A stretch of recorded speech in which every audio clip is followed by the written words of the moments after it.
Hello.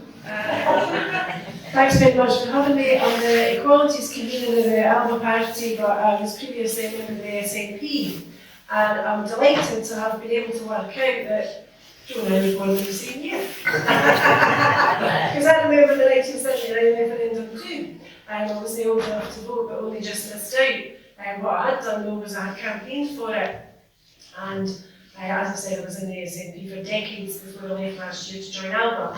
And the reason that I joined ALBA is the reason why I'm so pleased to be in ALBA, and it's because we recognise the need for unity within the independence movement, the need for multiple independence parties, and we also understand that there is a desperate need and an urgency for Scottish independence. And nothing shows that more clearly than the energy crisis and the cost of living crisis, both of which are entirely and completely man-made and political.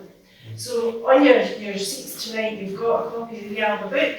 It's not entirely and completely only ALBA party policy, and the contributors to the book include members of other parties and of no parties. If you have a look at the book, you'll find there it's one that you can dip in and out of as and when you feel like it. You don't have to sit and read it in one sitting, and if there are particular areas that you want to know about, you'll find that those are all covered. But the purpose of the book is to educate, and it's to educate each of those of us who are interested enough to read it, and to give us the confidence to speak to other people who might not yet be persuaded of the positive case for Scottish independence. That's particularly difficult these days when we're in the doldrums. We're in the doldrums in the UK because we've got a crap government in Westminster, which is completely out of touch with the people who do not live in London or its environs. But the difficulty for Scots is that we are so remote from Westminster that our voices and our views and our votes count for nothing. That was never clearer than in the course of the last few months, when the conduct of the Scottish MPs was in the main entirely pitiful, and the only two that did anything remarkable to stand up for Scotland and get themselves on the front page of the news or on the telly for the right reasons were the ALBA party MPs who were able to grow a spine. You know that I mean particularly Kenny McCaskill and Neil Hanvey, when they were thrown out for raising a point of order, primarily they are representing Scottish people and doing the job that Scottish MPs are supposed to do and standing up for Scotland. So obviously, most of Scotland support independence. We know that most clearly this week. We've had this poll claiming a 56% support, and that's before we've even got a date for a referendum or an electoral event or an independence or constitutional convention. So what I would implore everybody here to do is to get a hold of that ALBA book and take the opportunity when you can to use your smartphone and look at the QR codes which are scattered throughout the book, and that'll lead you into videos online by a number of really intelligent, experienced, knowledgeable, determined, capable people who speak about all aspects of independence, including pensions, currency, NATO, defence, security, energy, poverty, well-being. Our place on the international stage is a very positive book, but the case for Scottish independence is positive. And the reason why we're all here tonight is because we know that with Scottish independence, what we will do is realise that this is a prosperous country. Our productivity will rocket once we have the powers so to do. In addition, our people do not have to be hungry, they do not have to be cold, they do not have to be skint. As an equalities person and as a lawyer dealing mainly in family issues including separations, family crises, fostering, adoption, social work issues, addictions of all sorts, it pains me greatly to have to say that in the course of the last 4 or 5 years, addictions, death from drugs, deaths from alcohol, life expectancy, suicides, all of these statistics are utterly shameful. There's no point in blaming the pandemic, there's no point in blaming Brexit. The reason why our country's going now to the dogs is because there is a lack of political will in the forefront of those elected to get us out of the union, because it is the union that impoverishes us. So I'm very firmly in the camp that we cannot hang about and wait for parties of government to have conferences 2 or 3 months after the Supreme Court told us jobs to get back in our box. We're not going back in that box. We're out, we're staying out,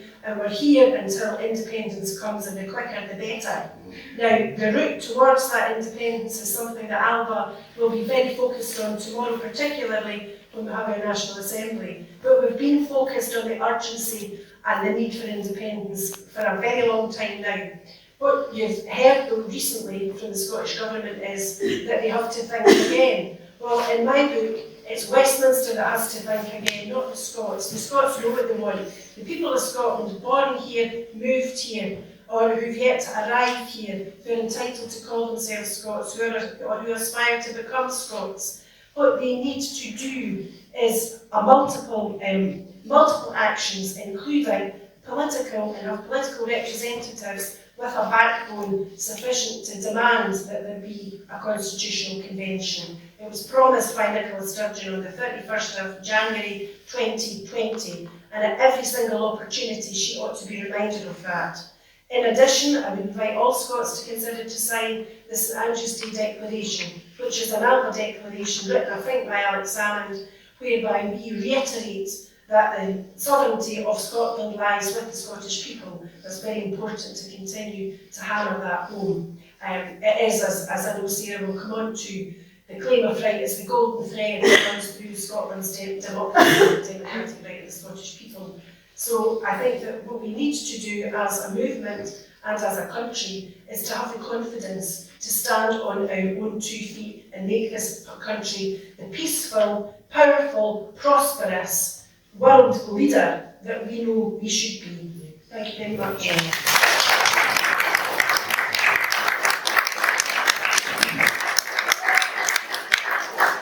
Thank you very much, Hale. Our next speaker will tell you a little, a good deal more on the time will right, I'm fairly sure, and our way forward. We are at ALBA, it's important this tonight, that this is all a yes movement. This is where we're going to have to go. We all need to get together, we'll have to have that unity, and it has to be a movement. There's not an election anytime soon until somebody either collapses the parliament, okay, we'll wait, or there's a general election, which is 2 times in 24. So, in the meantime, we really need to get the pencil sharpened and go for it, because nobody else is coming to save us. We've already lost the country, we need to get it back. That's where I am. So our next speaker, I'm going now to Sara Salyers. Thank you very much.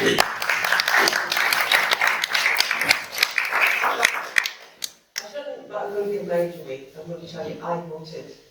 I was just told enough to vote in that Thatcher referendum, and that's me disappointed twice. I wasn't actually allowed to vote. I was here coming up and down for our referendum, but I was still registered as domiciled in the States while I was over here. So I got to campaign, but I didn't get to vote. But like everyone here, I was just desperate. I'd also like to come back on something. We talk about being anti-English, we're not. I don't think a single person here is anti-English or anti-anybody. But we are, I think, anti-feudal. And one of the things that we know, and most of us don't, it took me years to be able to articulate this, there's something we know, we resent, we hate. It's so un-Scottish. This greasy pole with the people at the top who count, and the law doesn't apply to them, and normal values don't apply to them, and the rest of us that are nothing. This whole political situation where you could put 1 million people on the streets, and we did when Tony Blair brought out his misnamed justice or whatever it was bill. We did. Makes no difference. One corporate lobbyist, a few bribes, and democracy doesn't have a look in anyway. Nothing about the people. Nothing. That system is what we inherited in Scotland when they allowed us devolution. This English system, which is nothing but elected dictatorship. We don't, and we have seen politicians not the kind of politicians we've seen standing up and speaking up for Scotland recently, just two of them, while the others walked out. Not the kind like Neil Hamley, who stood up at a parliamentary select committee recently and stated, from the floor of the House of Commons, he asked Rishi Sunak, is Scotland in a voluntary union or is it just a colony? He stood up in the select committee and said, the people of Scotland are sovereign, sovereign over their government, sovereign over authority, under Scots law, and that law stands. That is the kind of recognition of the kind of Scotland that makes us so different from that top-down feudal system. Here's what's interesting. This is not romantic rhetoric. This is not airy-fairy stuff. As a matter of fact, I'm going to read you something from the Supreme Court in 2016, if you'll bear with me and I can get it up on my phone. We've just heard the Supreme Court tell Scotland to get back in its box. Tell Scotland that the Scottish Parliament doesn't have the right to call for a referendum. And I'm going to come back to what this means in a minute, because the Supreme Court has just made an unlawful ruling by its own admission. In 2016, the Supreme Court wrote the following, and I'm quoting from an article here, as an introduction to a very welcome, much longer paper on the differences between Scottish and English constitutional laws. This is from the Supreme Court. When the UK Supreme Court has to speak of UK constitutional law, it enters perilous waters, because the two constitutional narratives and traditions to which the UK is heir, the English myth emphasising the sovereignty of the governing institutions of the state, the Crown and the Crown in Parliament, and an unbroken continuity since Magna Carta in 1215, and the Scottish tradition, since at least the Declaration of Arbroath of 1320, of the sovereignty of the people limiting the powers and rights of the Crown and Parliaments, pull in different directions, but have yet to be reconciled if this union polity is to survive. That was the Supreme Court. What happened? What happened, of course, in the meantime was a panic of what calls itself the UK government and is in fact the English feudal class.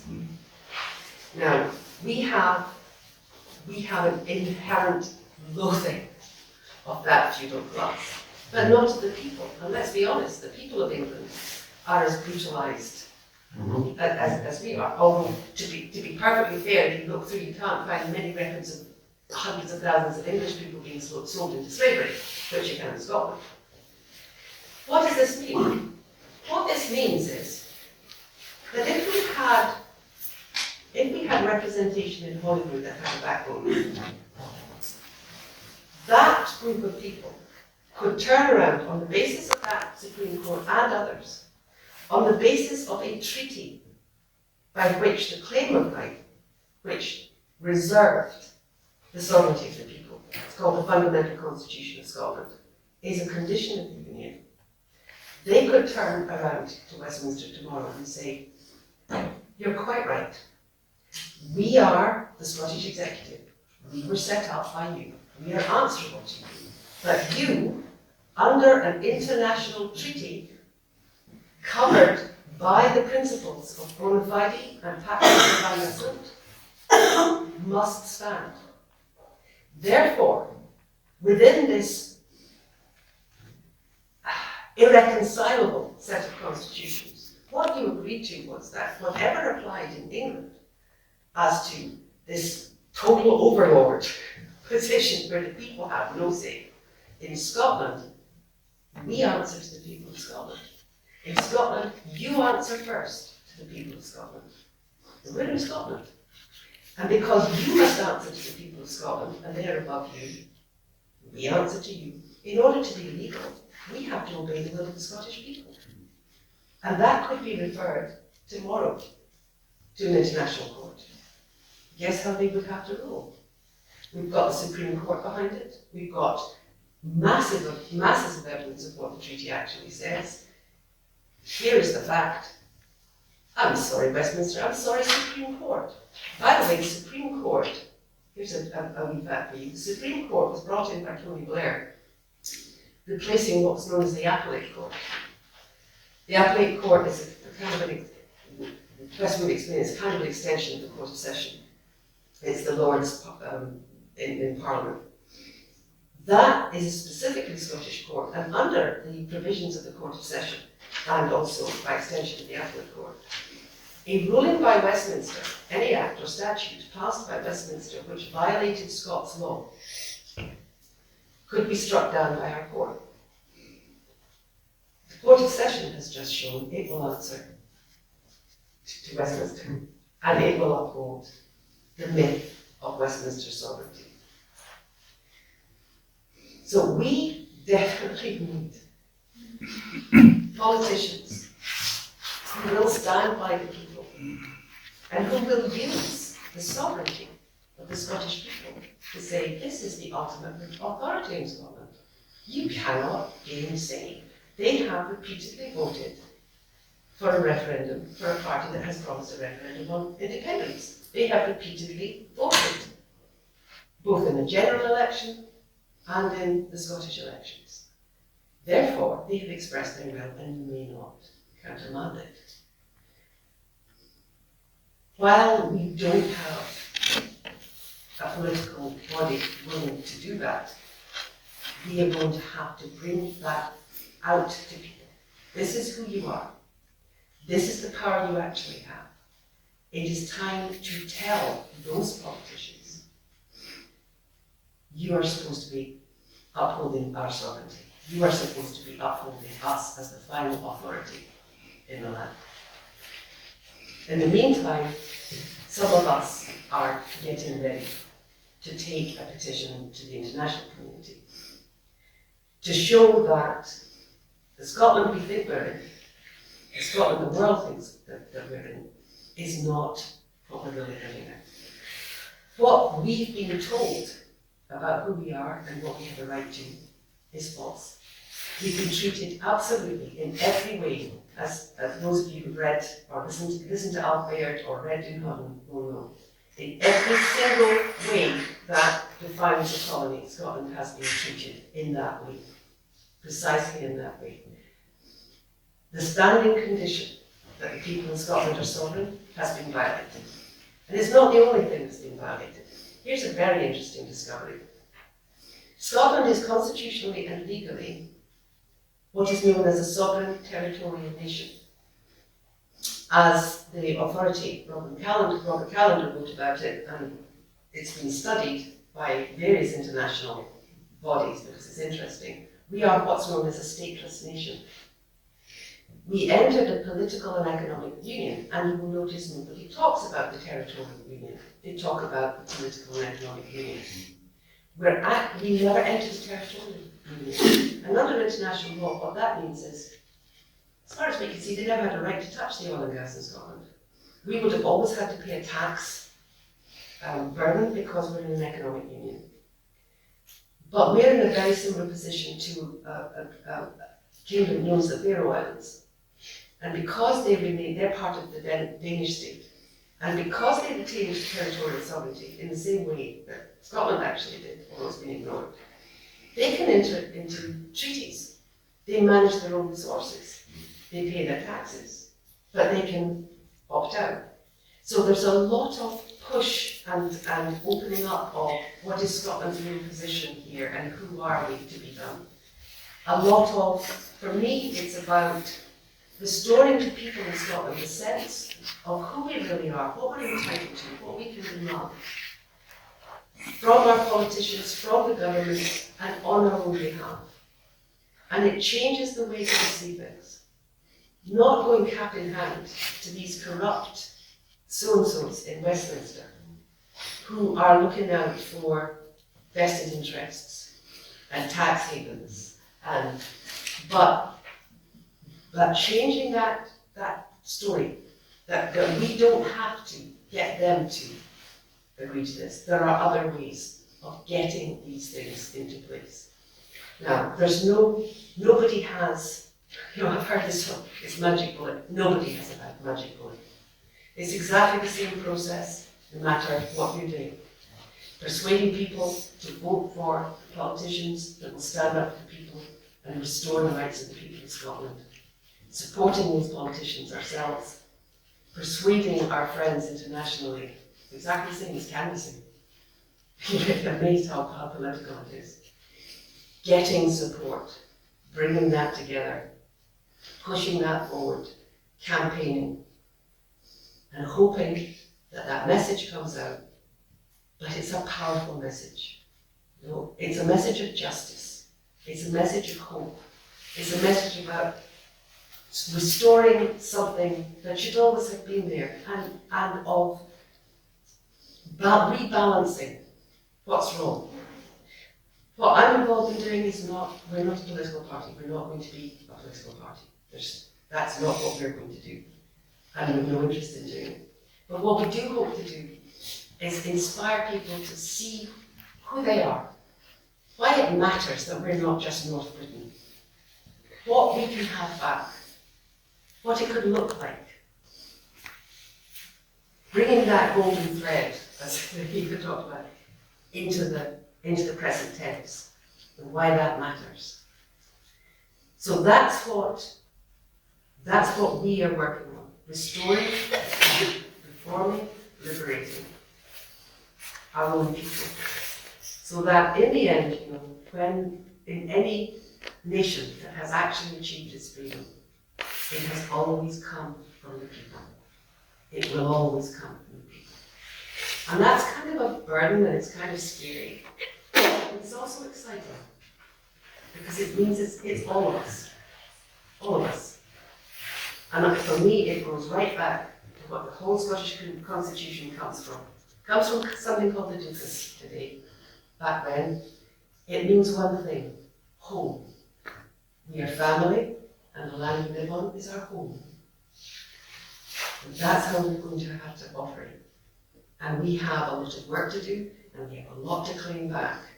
But I'm really excited about the opportunity to do that. And not to have a wee shadow of a Westminster style Scotland, but to have a truly Scottish independence.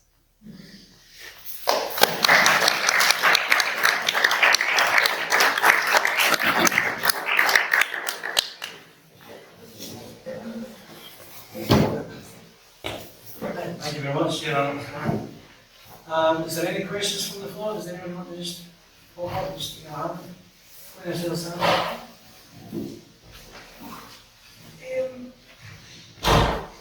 With regards to the Constitution, once elected, do political parties own the mandate they were elected on? Or can the public claim ownership of the mandate if or when the party fails to deliver on it?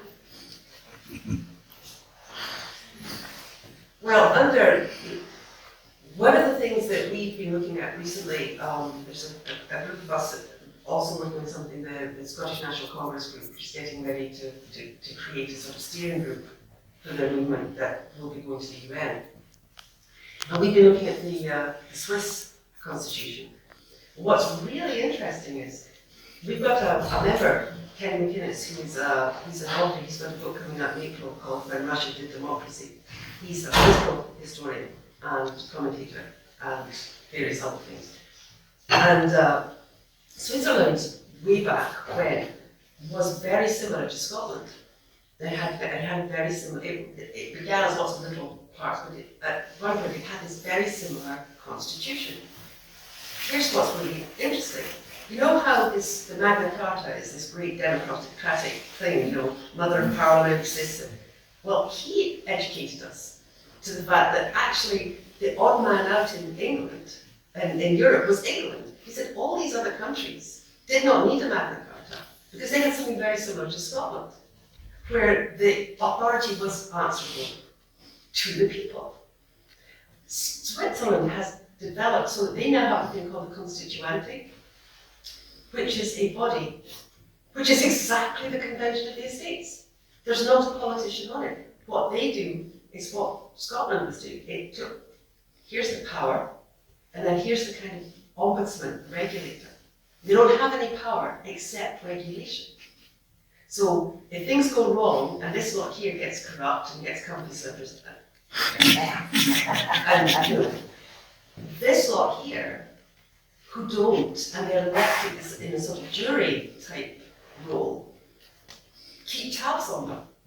And they can sack them.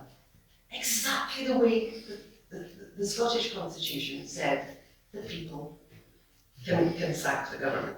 Now, you didn't normally have an entire shower like we have in Westminster at the moment, where you really want to sack the lot. But you would. Corruption, bribery, whatever, you're out. You're out. You've no pension, you can't stand for office again.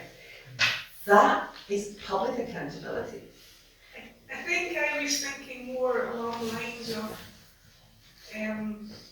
the SNP have been repeatedly elected on a mandate that they have so far failed to use. That's why you need a second body, because that same one, the public then is able to say, you have completely betrayed. I was looking at it from the point of view, can we say, well, okay, they failed to use it, but it doesn't mean that the mandate isn't evidence of the public's You're right. opinion and use. You're right, but at the moment, mandate you have to have a mechanism, and at the moment, the only mechanism we have got is the international community.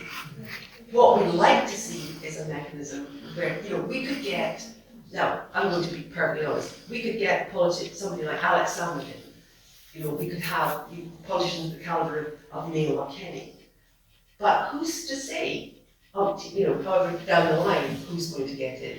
So you have to have something that holds that in place, holds that accountability, and that can say, you were given a mandate. So if you go to the international community and for the sake of argument, we say Alex is there, they've won some seats and they're established, maybe not in, they maybe haven't even taken the SNP, but they're established and they're representing Scotland's will.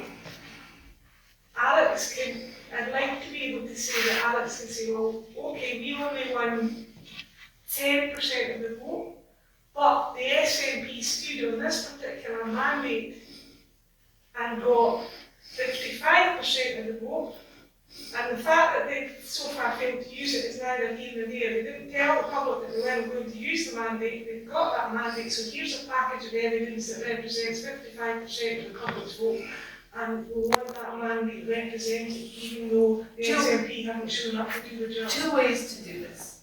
One, right now, we say, here's the sovereignty of the people of Scotland, here's the Supreme Court saying that they're sovereign, here is the mandate. The people have a right to have a referendum. The other is to have a public body in place that can step in and say, having got this established, you had a mandate to do this, you haven't done it, we will do it. With international recognition, we will do this. So there's a lot of work to do. We don't have the mechanisms. What we've got is a Westminster system. You know, we've got the Edinburgh Embassy now. We've got powers being taken away from Hollywood. And we've got, well, I'll be honest, Al Baird has said, and Craig Murray has said, we've got an establishment that is happy to be the colonial administration. And we don't have a mechanism by which to sack them or to say, you are breaking the law. But we can put pressure. We can bring international opinion to bear. It has been done before through the Scotland UN Committee very successfully. We can put the spotlight on it. At the same time, that brings up public visibility, that changes public awareness. So all these things work together. Is that not an argument then for the second chamber then in Parliament? In Scotland and in Switzerland, it stepped outside because there was a sense that politics is a kind of a hothouse. There's a lot of power, there's a lot of influence, corporate lobbyists, so on.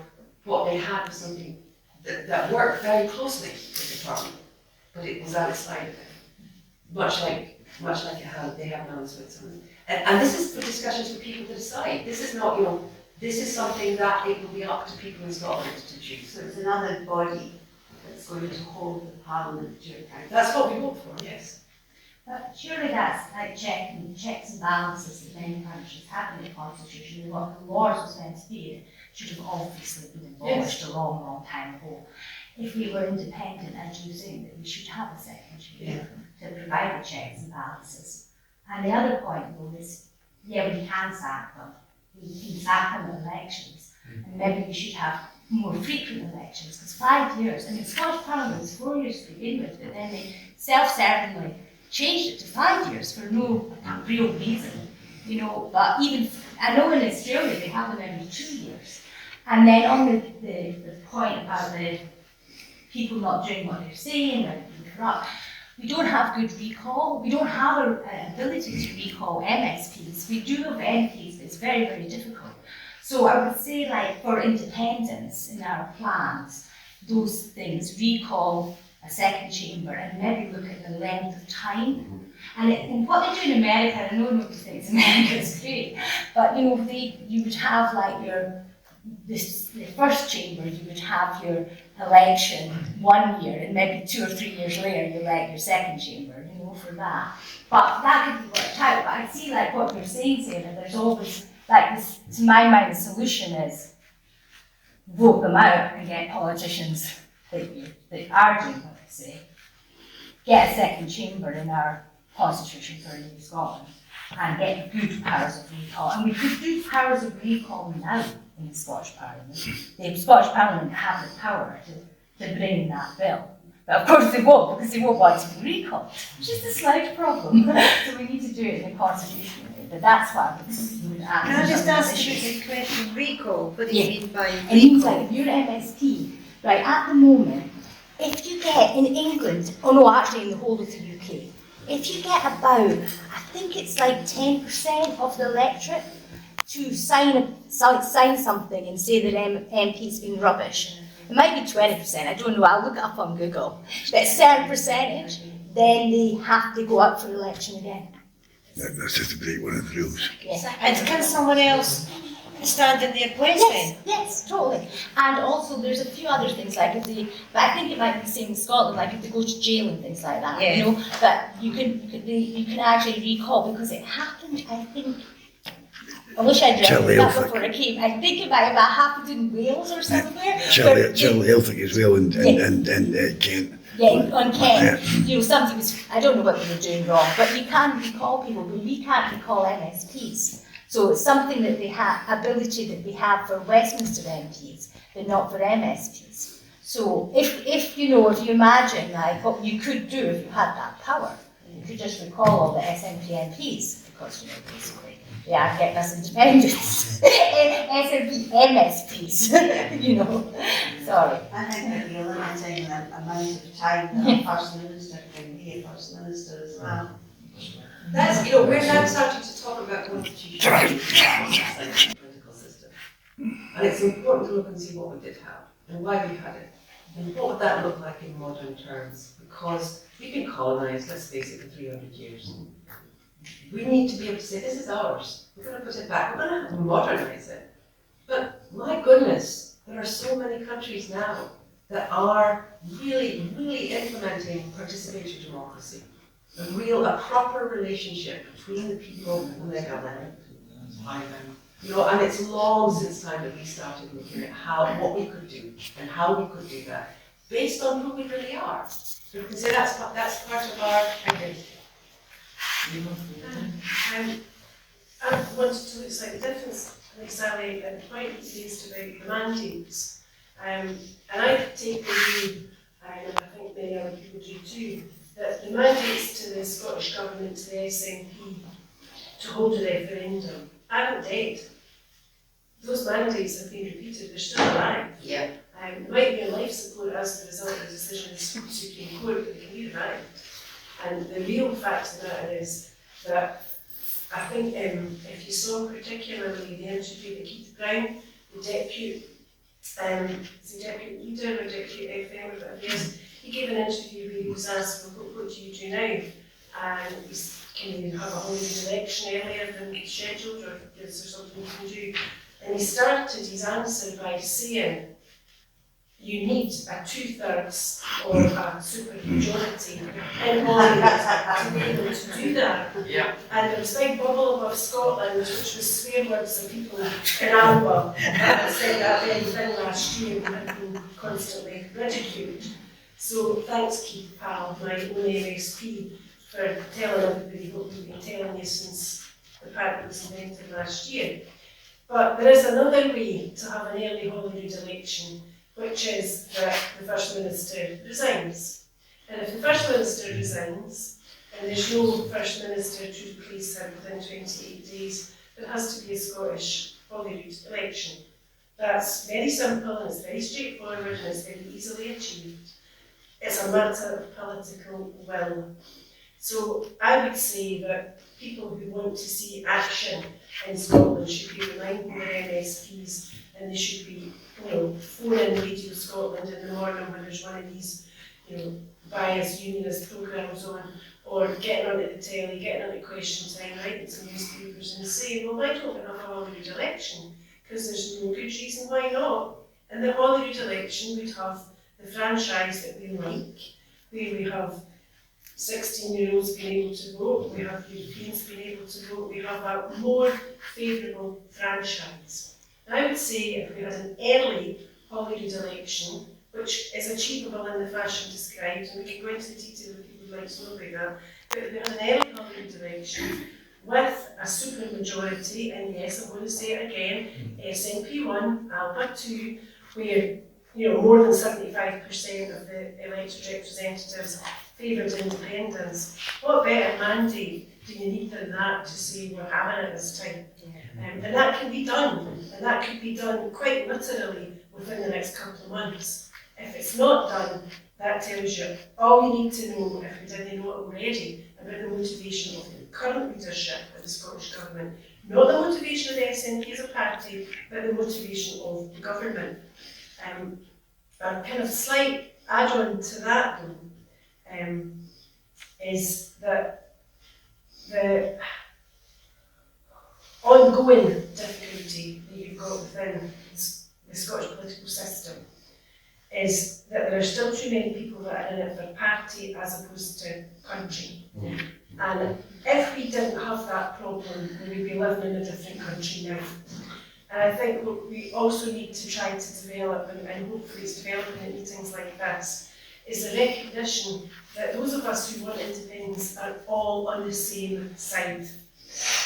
So what I don't actually like, I know we make a joke about it, and we say, Comrie, Pete and Salyers and whatever else, I object in the strongest of terms to people like him referring to people like me as being full of hatred or anti-democratic or bigoted or phobic or whatever it is. And all of these things are diversions. What should be happening daily is that politicians and people in media should be reminded there is in fact a majority in Scotland in favour of independence. The issue is no longer is independence the right road, is independence the right outcome. The issue is how the hell do we get there by the quickest, easiest route, but also by a route that the international community are going to accept. And a democratic election takes a hell of a lot of beating, and it's one that could be on the cards very rapidly indeed. And generally people need to know that and need to publicise that. You have to have the confidence to say to people, there's the argument there in black and white, it's in the Scotland Act. If Nicola Sturgeon actually wanted independence, that's what she would do. She would announce her resignation at the weekend.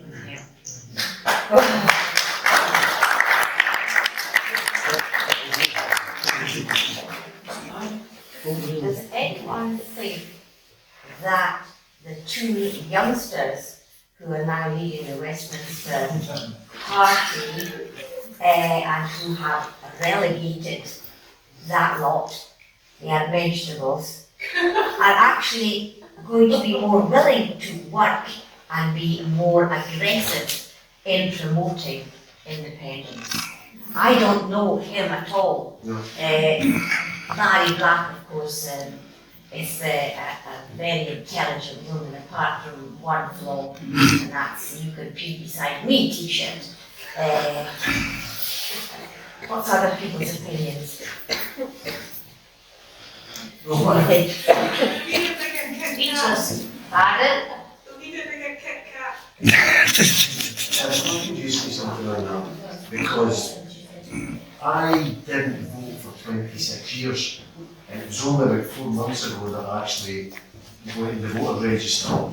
And part of it, the reason for that was I actually contacted Pete Bishop, and I was, I'm not a political member, but he is remember then. I leave the different heaven campus. And God help. I contacted him, and he dealt with the problem I was having with the Department of Work and Pensions.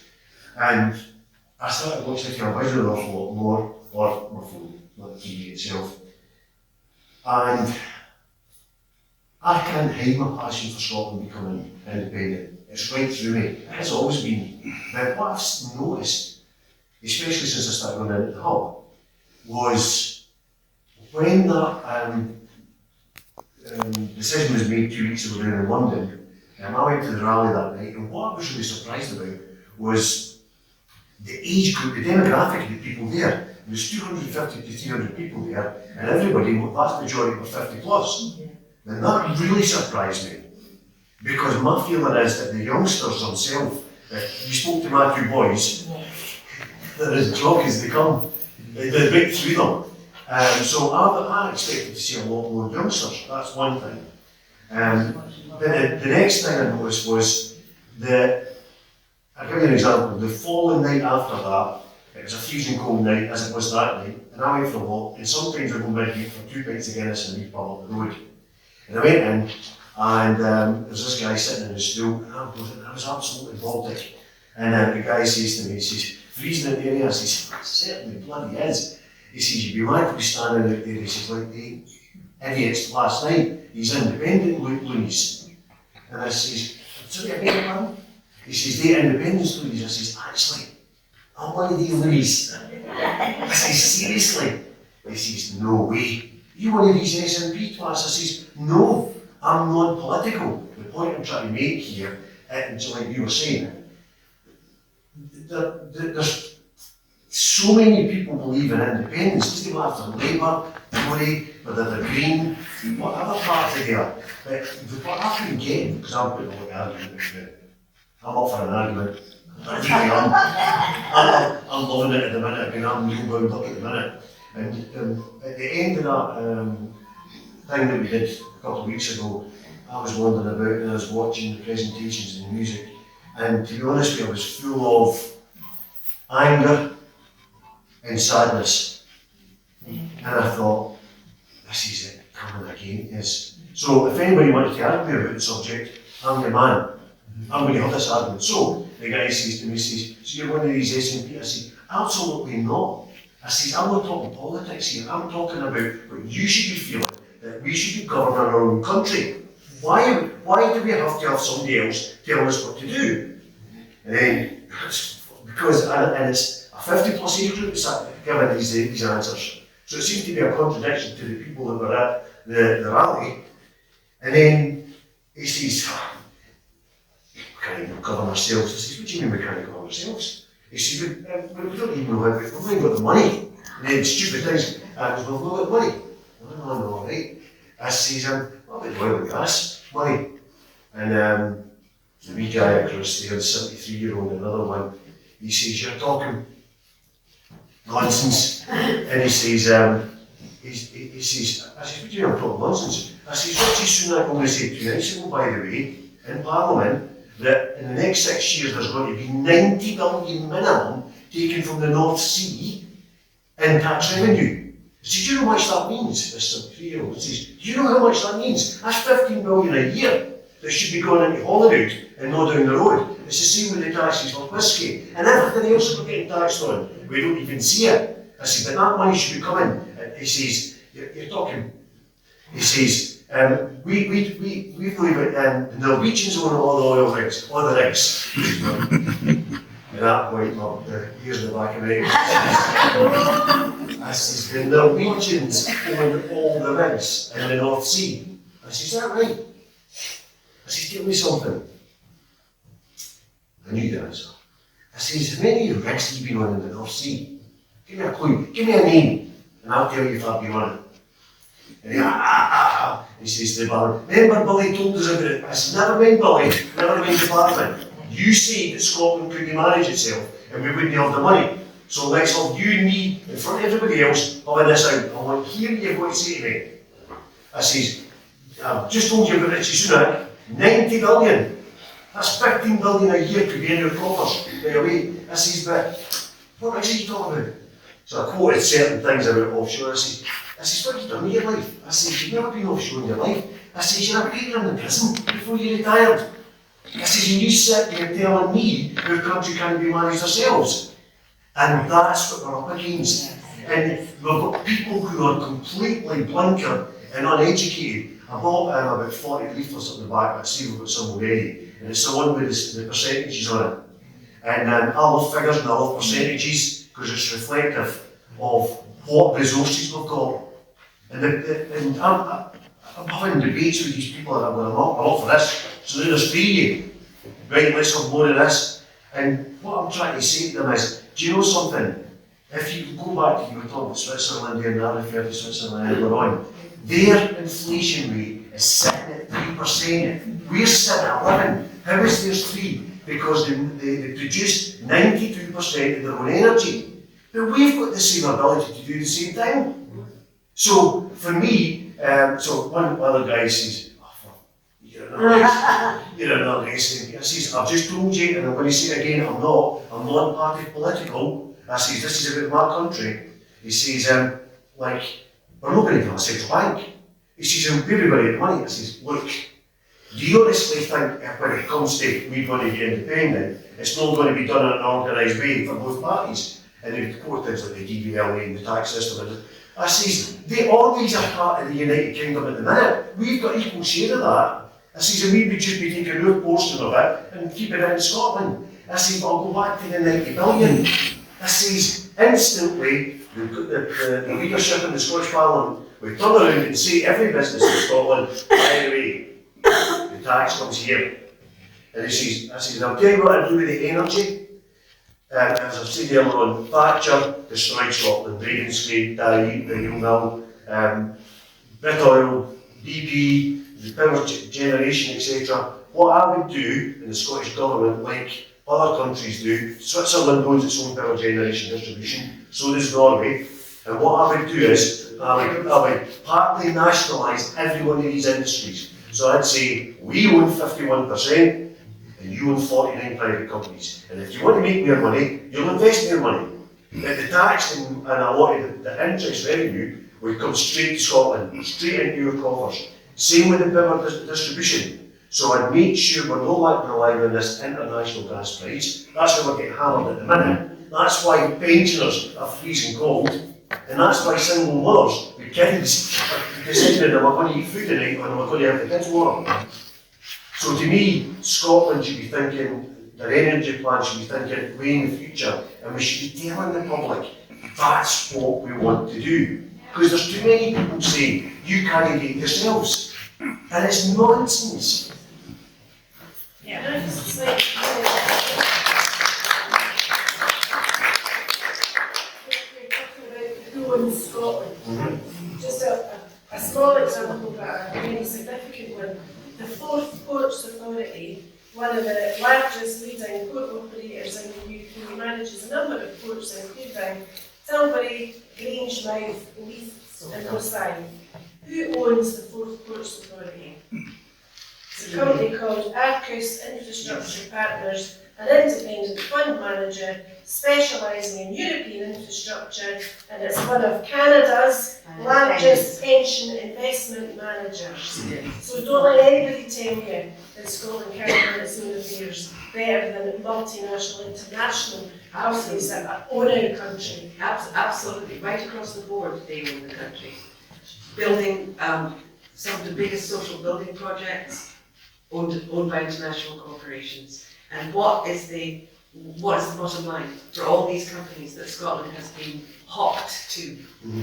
It's the shareholders' profit, not service, not how it's operating in the community, how it's serving the people of that country, what profits are the shareholders getting in Canada and Spain and America and Japan and China, and that's absolutely what is going on. Scotland is a carcass that these vultures are picking apart right now. And when you go into, we talk about nationalising, the real irony was that what Thatcher did was she took a country that was territorially sovereign, and I can actually hardly talk about it without crying, in fact. It's territorially sovereign because of something called the institution of the crown, which in England was feudal. The monarch, held the whole lot. Did you know that in Scotland, that was the community of the realm? And that this symbolic crown, which represents the community of the realm, that's you and me, also had a regalia, the sceptre, the regalia of the crown is the sceptre and the whatever that thing is. Right? Yeah. So the crown is the community of the realm and the regalia is the land, otherwise known as the common good asset. We already, bloody owned it. We already owned it. And then it was subsumed in to be administered on our behalf and then privatised. None of that's come out. Can you take that to the Supreme Court? No, you can't. But can you find a way of publicising that, putting that out into the international community? We have to. We have to make clear what Scotland's real position is, what we're genuinely entitled to. There's a point I want to come back. You're talking about every, there's a real buzz happening. When we have events and we talk to people.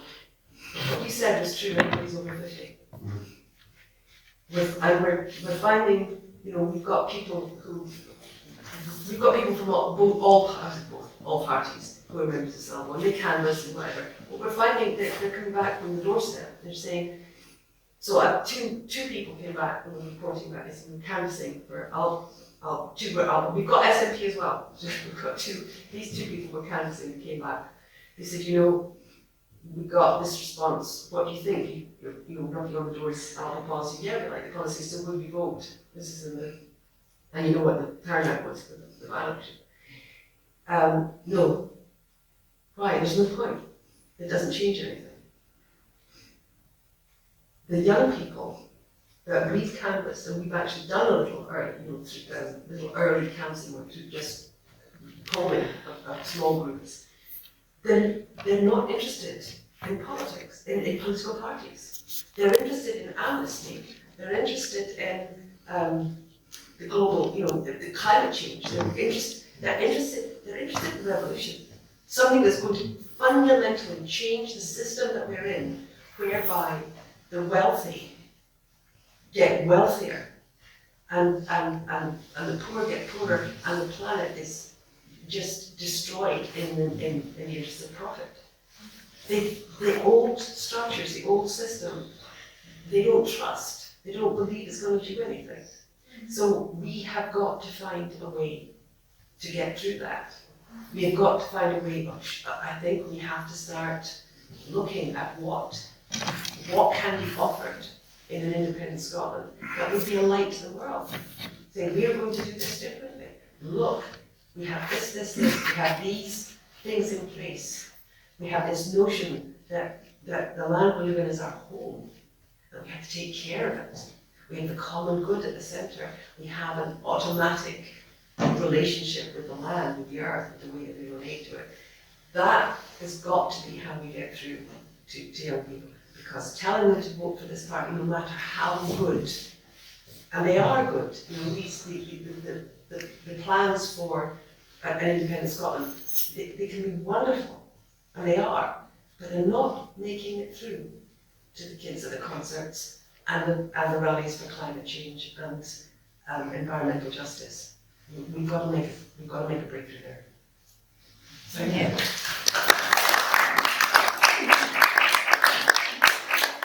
Looking back to the two Comrie men in Joe's pub, and their attitude when you talk about the common good, and they're that's just, Well, you know, that's just, we'll never get that. It's been sold off, so we don't own it, so we can't have it. That would be the default attitude. And I'm wondering if there are international examples of when countries have decolonised, whereby the government has called in the oil companies and the gas companies and all the other big multinational companies that are owning their infrastructure, taking opium. And the companies have said, and the government has said, let's renegotiate. And I'm fairly sure that there are, and the reason I'm sort of saying it is because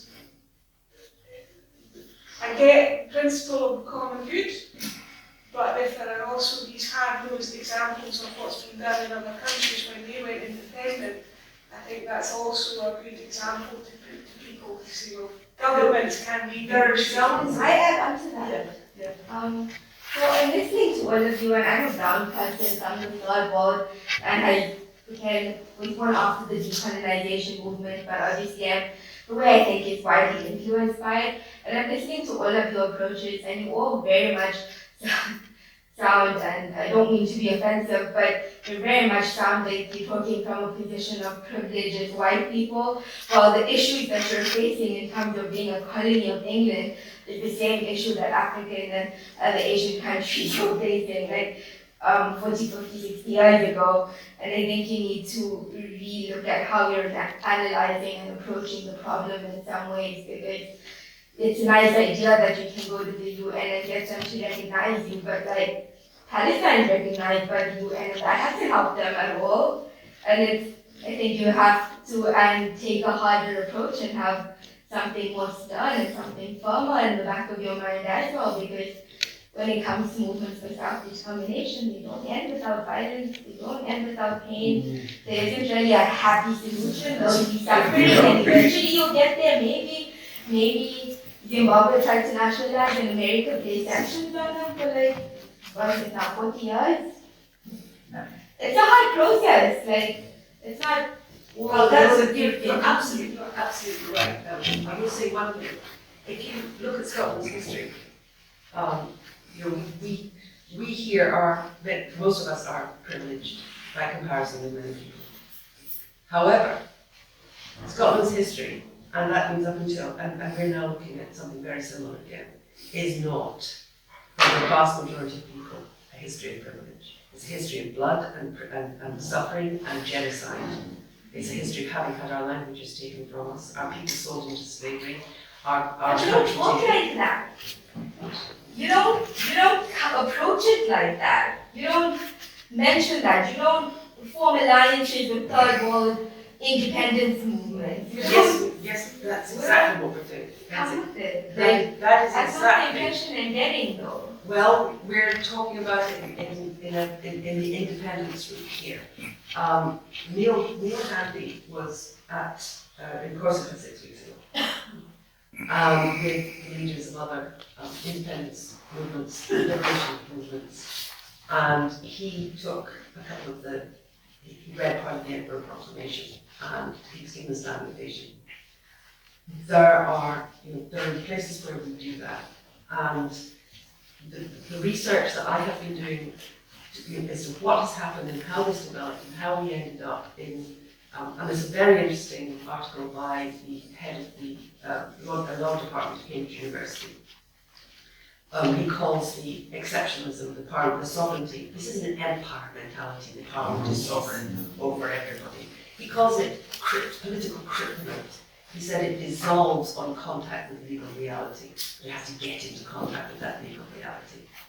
And precisely what we're talking about is what we're looking at doing, making those alliances, talking to people, exchanging experiences, learning from them and sharing with them. Now, the path to self-determination, we are not looking to the UN to help us get self-determination. We're looking to the UN to help us get those bits, those things that are guaranteed under international law, so that we can bring that back.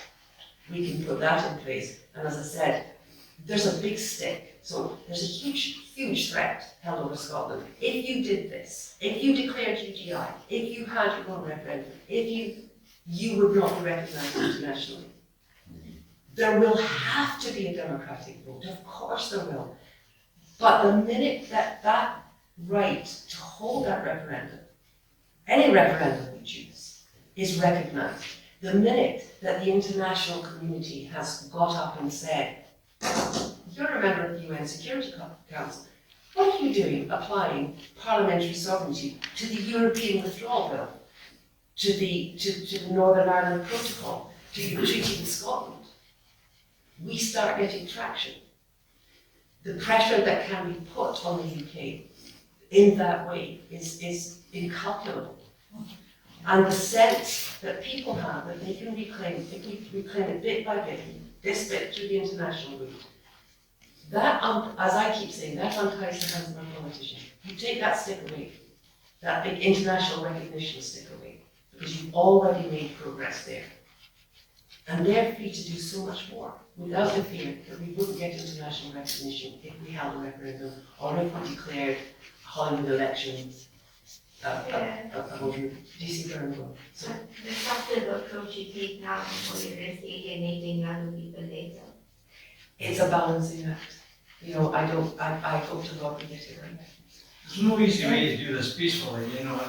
Could I please, and just to be absolutely clear, there will be no chance of us doing anything other than a peaceful way. Yes. I just want to make that absolutely 100% clear.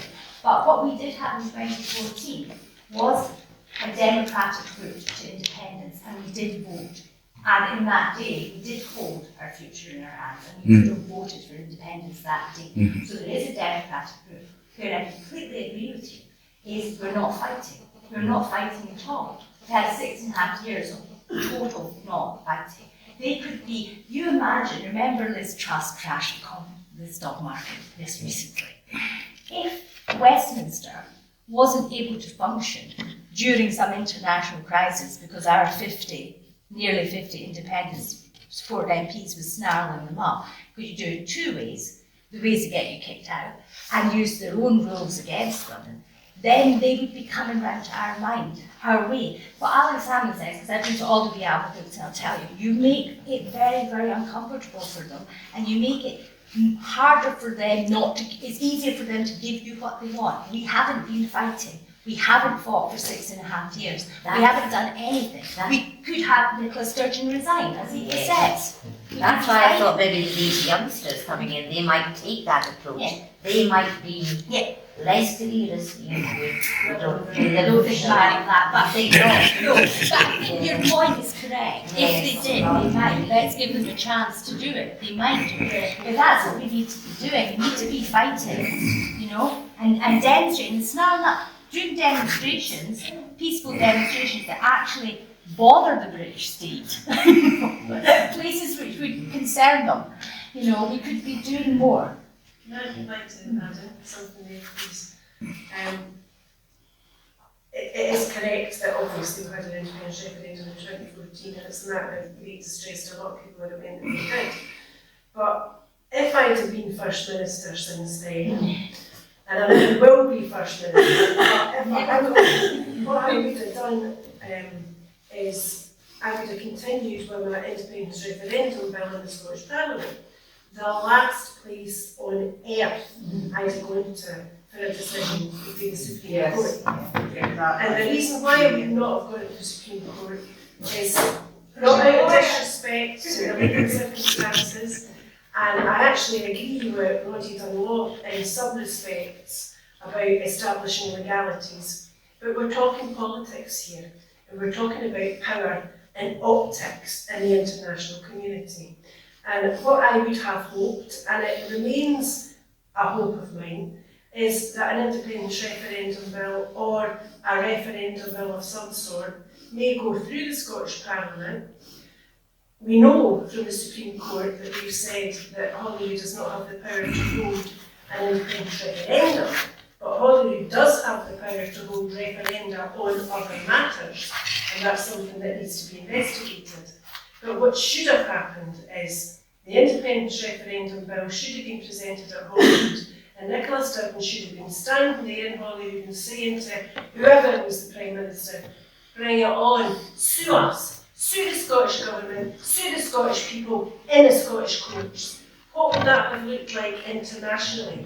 That is the kind of action that there is, and it's that political noose that we need, not this running away down to the Supreme Court with a begging bowl. So we need a change of attitude. We need politicians who say we want solutions made in Scotland, for Scotland, by Scotland, because this is what the Scottish people voted for, it's what they deserve and it's what they need.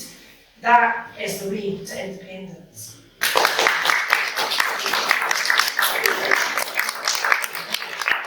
I think what you're saying there, Eva, like the Scottish Government should never have stood against Martin Keating in the first place, because that was the voice of the Scottish people then actually saying, and it was completely overruled because basically our own government betrayed us.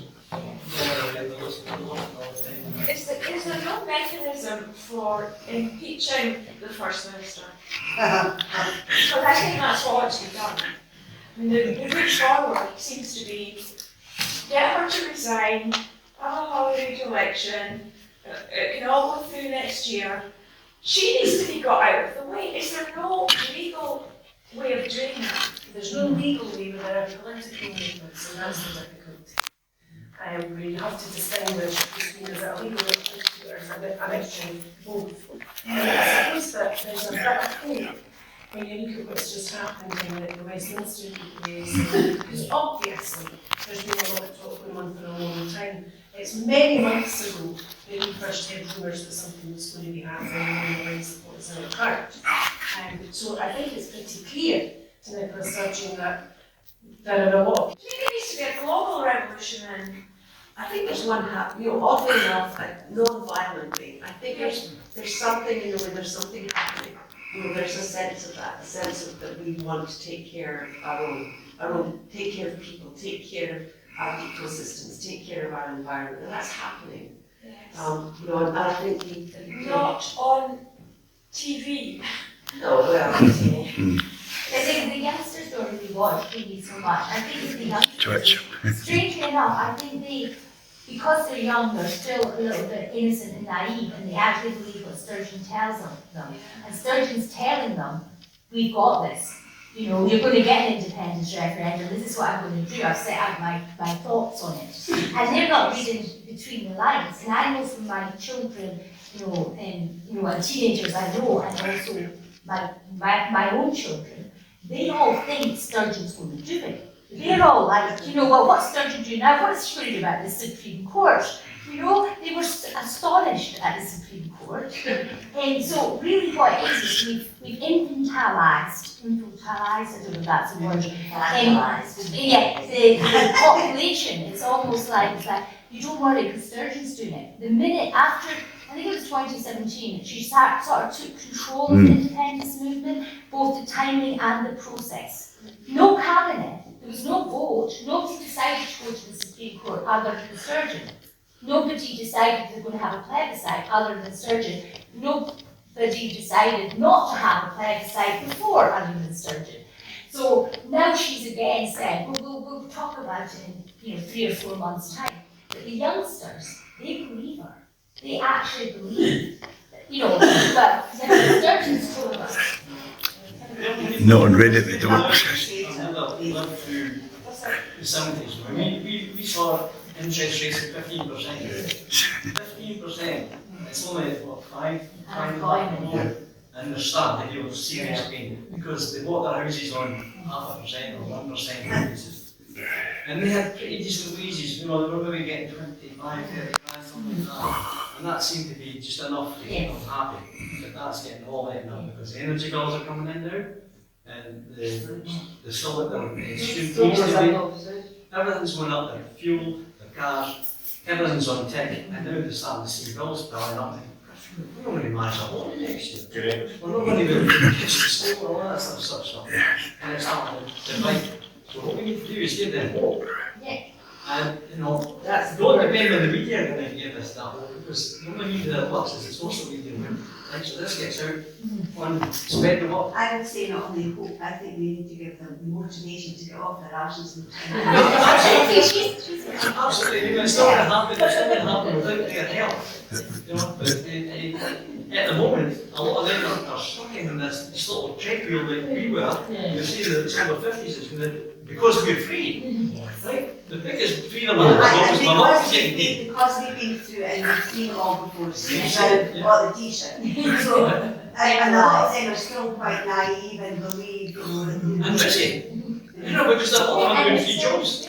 Some of them are doing 3 jobs just to keep themselves up a lot, so I haven't got time to do it. Well, I listen to my kids, especially my youngest one, he's 28, and I've heard many times, hey, but Dad, we don't have the same chances you had given. Seriously. That's what we don't, he says, we can't afford a mortgage. And I compare him, I've done it with older one as well. He's 35. And I says, tell me something, see when I was 26, let me tell you what I was doing when I was 26. I said, I already had bought a flat on a mortgage, I'd renovated it, I put central heating in, I put windows in, I put a new bathroom in, kitchen in, I did that by 26. What are you doing at 26? living with your mum and dad. What are you doing at 26? And we can't afford mortgages. I says, get your finger in it and go and get some work. Go and get work.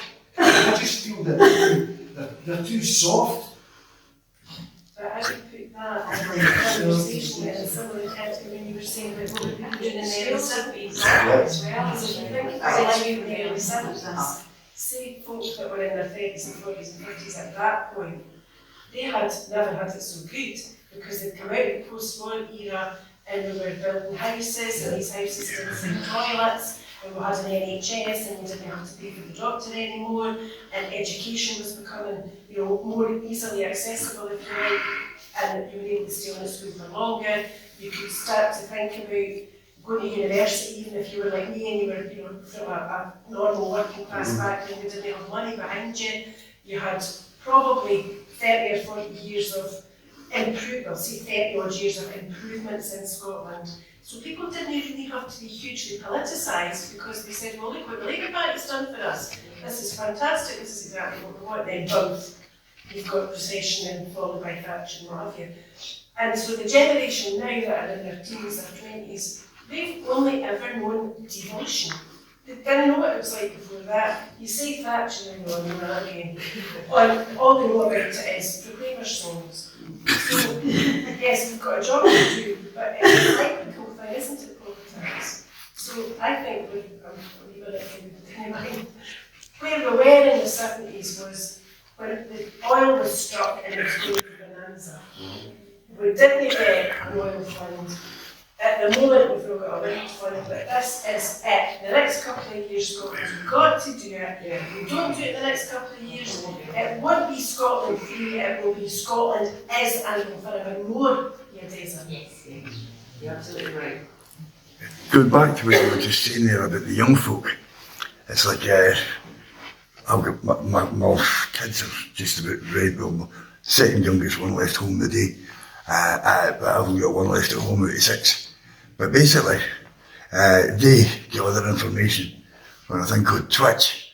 It's a program you get on the internet, and the more people watch that every day, they watch TV in the whole of the world. So they're getting their information.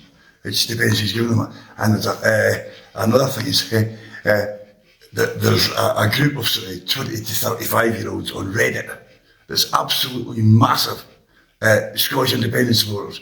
And they say, we don't seem to know about it, but the kids know about it. And that's why they're turning on. Because they're getting information, they're getting it through their own sites, through places that are much wider reach than the TV's got, and the BBC don't control it. You just plug in and you're away. That's actually there's a big point in that we're thinking about, and that is one looking at control and how that works. You know, this is not something that the younger generation will do, but we do. We look at how is the narrative controlled. for instance, you will know about the BBC. We could all sit here and talk all night about the way they control that narrative, and by controlling that narrative, control the way that people respond. So there are multiple types of control. When you look at the controlling that narrative is absolutely everything. The narrative the Supreme Court gave, the narrative we hear from unionist supposed lawyers who would believe the kind of narratives they put out and that people believe to their days. And once they start seeing they come to another one. It is important to think about how do we take control of the narrative and where do we take control of the narrative. And that really is something that we need to stop, spend a bit of time thinking about. And one of the big things that we can do is show up where the cracks in the top down, you can't do anything, the narrative that is being sold to the Scottish people all the way through the media, and particularly by the BBC. How do we disrupt that? Because it can be disrupted. And there's nothing more important, no more powerful than when people have accepted something, and that's just how it is, and you blow it up, you blow that narrative apart, everything changes. Narrative holds almost everything together. So that's something that it really is worthwhile thinking about. Where does the narrative fall apart? Where can we show that? Where can we get into the narrative that matters to people? The narrative falls apart in the face of facts, and if the facts are presented in a really, really funny way, there's the old adage that a lie gets stretched around the world before the truth has got its boots on. Well, a joke that's universal, that highlights an injustice, gets around the world 3 times as fast. And it wins your audience. It's much terrorism grabs people's attention, but for all the wrong reasons. But humour, and one of the joys of the 2014 referendum was that it was so humorous. So the Scottish used humour to such great effect. I mean, Jim Murphy got splashed with an egg, one little egg, and wore the same shirt for a week. But the very next day, when he went out on the street to do his tour, somebody got a full-size chicken outfit and was walking everywhere. And even he had to laugh about it. The Scottish response to Donald Trump, when you're right, that went absolutely all over. Your man was out, and I went like your roaster. And then when Nigel Farage flew out to Edinburgh, sort of 3-4 days before the vote, someone had put graffiti up saying, "No, the now, Nige, we're busy." So humour is so powerful, particularly when it's accurate and it's bursting a bubble, it's a lie. So, and the second thing is a picture speaks 1,000 words. And Joe, you talked about trying to educate folks in the well. They don't understand how much sea that we have, and you need to show them that picture. Particularly in comparison to the English Sea, because the English Sea is bound down by the continent and by Ireland, so it's small, and ours is huge. And when you see that, and you explain that 96% of the oil is in that water, not south, and then you literally see them, because there's posters outside here, you literally see them stop and look at it, and then read. 8.4% of the UK population, 96% of the oil, 63% of the gas in Scottish waters, and they look and they go, what else would you like to do? Then they get their phone out and take a photo. You can see English waters from our growth. So do remember to point out the bit that was nicked by the Well, the other thing is, will get that. if you get one good win with one fact, then they'll do their own homework with the rest of the stuff if you point them in it. But if you try and educate them with sort of 3, 4, 5 facts, you lose your audience because their minds get worse. But when you talk about hope, giving folk hope, know your audience. Scottish don't do hope, so give them biteable chunks. So in terms of Scottish independence in an independent Scotland, we can turn the heating back on. Keep it realistic, keep it manageable, keep it doable, and speak Scots. You speak to the heart of the Scottish people. And an independent Scotland, I'm putting the bloody heat back on. Right? Because, you know, and if you're speaking to a plumber, we get independence tomorrow, Scott, suddenly you're going to lose all your plumbing skills. You're still going to be a plumber, a teacher. Suddenly you're not going to be able to teach because we're independent. Who are you calling incompetent? That, you know, you're a really good joiner. You tell me you're not going to be a really good joiner tomorrow if we're independent. Of course you're going to be independent. You know, this is us we're talking about. Let's not be us putting ourselves down. We've got to speak from the heart and we've got to speak from our own areas. And when we talk about bursting that bubble of misinformation, it's powerful marketing tool. It's somebody that you know, and it doesn't have to, if it's a family member, a friend, or the neighbour, somebody in the street, or just someone in your own local village where you live, telling you something that's true. It has 10 times, 20 times more validity than an advert on the TV or a political broadcast. So, and we have the numbers, maybe not in terms of cancers, but in terms of the support. In terms of the people who know Scotland, it is the people of Scotland.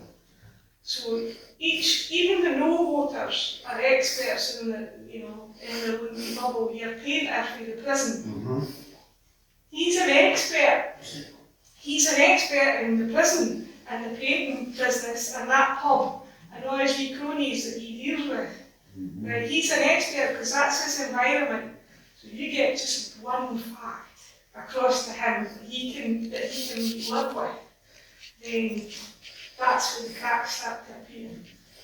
You know, the unionists would give their back teeth. Actually, probably somebody else's back teeth. Have the numbers that we have. They have to If somebody else's back teeth to have a story that actually makes sense, they don't. I think we are all folks now on the same end. No, no public. I just want to make an announcement for exclusive revelation. Assembly,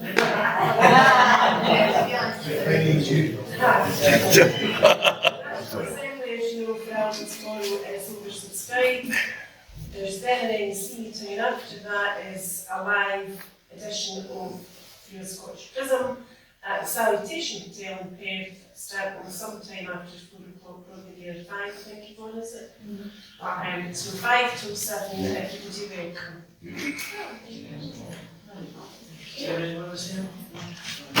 Thanks for having me. Thanks for the crack.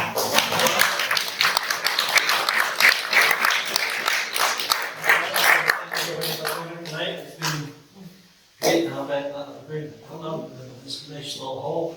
We've all had good weather. I hope we can spread the work because this is what we need to do. We need to do this sort of thing all over Scotland. Take it out to the wee places. You know, so other things that we forgot because that's all the things that happen. We're all in this together and we need to get it done this one. This is it. Okay, thank you very much.